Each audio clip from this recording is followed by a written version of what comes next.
So in this video, we are going to be talking about Donald Trump's 2020 budget, the wall, defense spending cuts, and ultimately how this really doesn't matter since the country is what now over $20 trillion in debt and a quasi-private Federal Reserve just prints money out of thin air. But regardless of that, we're still playing politics and economics, and let's just get into it. Jason, what's your take on the information we're getting about the proposal for Trump's 2020 budget? Well, obviously the big headlines out there are the 8.6 billion for the wall. He couldn't get 5 billion. We had a government shutdown. So how the hell is he going to get 8.6 billion? But after watching this almost 14-minute clip of Larry Kudlow on Fox News, the only takeaway is that in the very beginning, he talks about, hey, we're going to cut a bunch of domestic programs. The Democrats are never going to go for this. And we're going to increase military spending. And then they do nothing to talk about that increased military spending whatsoever. Let's just play this 20 seconds so people can see what I'm talking about. President Trump's top White House economic advisor, Larry Kudlow. Larry, welcome back to Fox News Sunday. Thank you. All right. The president sends a new budget to Congress tomorrow that will reportedly call for stiff domestic spending cuts in environmental programs, transportation, anti-poverty programs, at the same time that he's calling for a big increase in defense spending, and you've still got those tax cuts. Why do that on the domestic side? And honestly, again, why do that on the domestic side? Never wants to talk about the defense budget, never wants to talk about the military-industrial complex. Hey, guys, go check it out for yourself if you want to be bored to tears for 12 minutes of legalese talk where they actually admit, hey, back in the day when you worked for Reagan and you quote unquote were going to balance the budget, you would say we're going to balance it in 10 years. By the way, never really happened. Why in this budget did you say you were going to balance it in 15? Have you completely given up on the fact that you could balance the budget? And, you know, of course he kind of talks around it, but Luke, you think they're going to balance that budget? It's impossible. Look how much this country is in debt. And again, there's a lot of important aspects to understand here. And the mainstream media talks about these dry issues and puts out these complicated terms. The reality is the United States is in debt, massive debt. Now, just moments ago, we had Alexandria Ocasio-Cortez talk about how Reagan coining the term welfare queen was racist.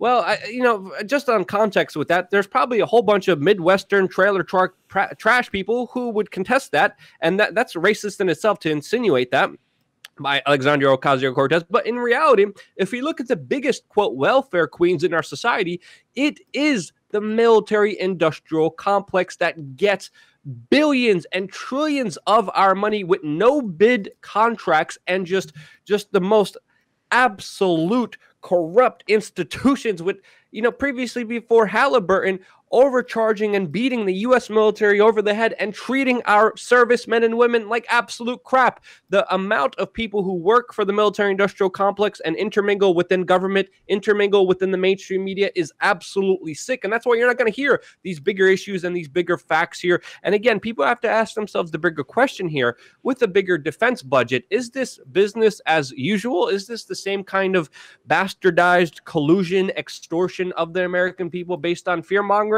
Or is the United States preparing for something big? And obviously, other governments are also building up their militaries all around the world. We had, relations kind of break down a little bit with North Korea. We, of course, have China questioning the U.S. hegemony, questioning the U.S. as a world power, trying to become their own world power. And then, of course, we have Russia, which for some strange reason, the mainstream media wants you, predominantly a lot of the people in the mainstream media, want you to think that there's some collusion between Trump and Russia, when in reality the opposite is happening. Trump has sold lethal weapons to Ukraine, something Barack Obama hasn't done. There's top U.S. generals who probably are going to be, if they haven't already worked for top military-industrial complex institutions, who are saying right now that the U.S. needs more troops and warships to take on Russia. Russia's coming up talking about their 100 megaton underwater nuclear doomsday device. And again, the clear losers here are the people that are being extorted, that are being taxed with not only this crony capitalism, but just giving your money to these institutions that have lied, that have stolen, that have misserved, mistreated our own people to such an extent that it is absolutely insane to see Donald Trump proposed this, and yet again, we're going to see the actual details of this tomorrow when this is supposed to come out, but we're getting, all the important information that this is most likely the case. Big, deep cuts to domestic spending, which, Jason, you may be for, but I'm sorry, you may be against, but I'm totally for that. But if you're going to cut spending all around, including with the military-industrial complex. That's my take on it. Do you disagree or agree, Jason? Well, let's say this. I obviously think that we need a huge reformation on how we spend our money domestically. You look at nearly 1.4 million Puerto Ricans facing quote-unquote dangerous food stamp cuts, right? Look, I don't want people to starve. As a child, I was on these programs, food stamps, WIC, welfare, and that's why it really upsets me when I hear Ocasio-Cortez talking about how the term welfare queen was a racist term. Well, that just kind of precludes that everybody who was on welfare was Hispanic or of African American descent or something like that. I'm not.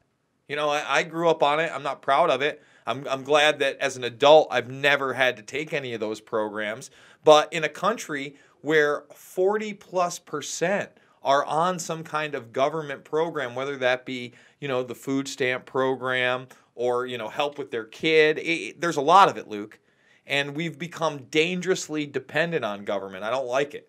Yeah, I don't like it either, and that's why I keep saying we slowly need to move away from that. You're rolling your eyes. I see you, Jason. I think we disagree. We disagree. Just want to point that out. I agree with cuts all around. Yeah. You don't, and again, I respect your difference of opinion. Listen, again, if we were evenly cutting things, first of all, not cuts all around. Let's take massive cuts out of our military-industrial complex. Let's take at least half of our troops off the Korean border. Let's bring them home if we're talking about, Homeland Security. Let's get rid of DHS altogether. We didn't have the Department of Homeland Security pre-9/11, folks, and we were fine. And then we can stop having this discussion about ICE, which is part of DHS, because that never existed either. And we also had border security and control. What I'm telling people is we've already bloated this government so much with all these different agencies. If we're going to cut these domestic programs, let's cut these military programs as well. We can't just print money out of nowhere and spend money on... Again, well, what are we spending money on? His corporate cronies for tax breaks. Don't be fooled when Kudlow sits up there and says, "Oh, the individual tax breaks are great." No, they're limited. They're not nearly as much as the corporate ones, and they have a 10-year window. Okay, they have a sunset clause.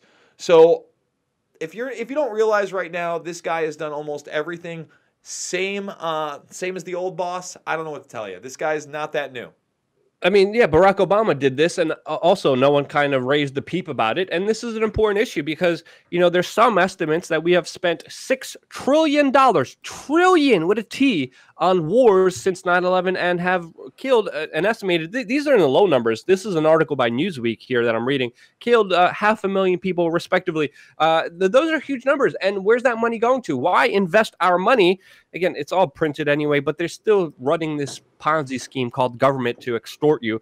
And again, I think they do try to control you. And I do believe less people would be in poverty if it wasn't for this crony capitalism, Jason. This is the main argument that I make. This is kind of how we kind of philosophically disagree.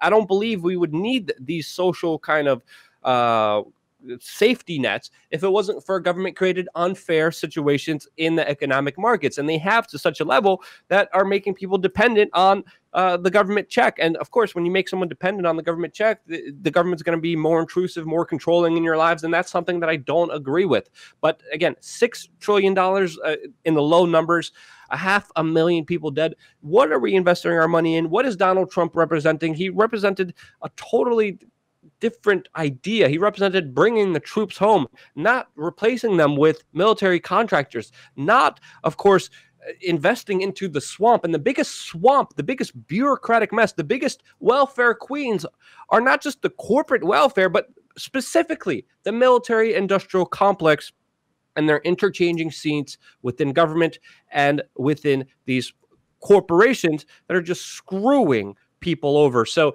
that's my take on it. We disagree on those lower levels, but I think, Jason, we all agree that, let's cut it all around, especially with the military-industrial complex. Am I right or wrong?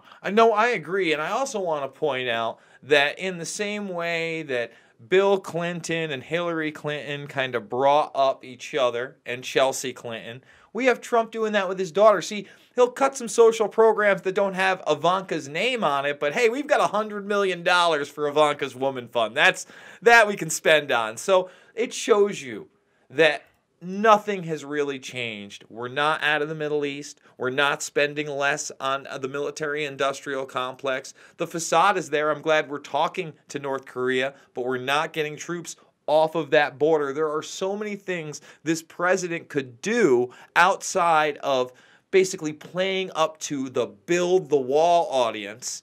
Okay, that's great. You know, you promised that. I get it. You should work towards that. But it'd be a lot easier to bring troops home from Afghanistan, bring troops home from Iraq, and stop this war of aggression in Syria. That's how I feel about it.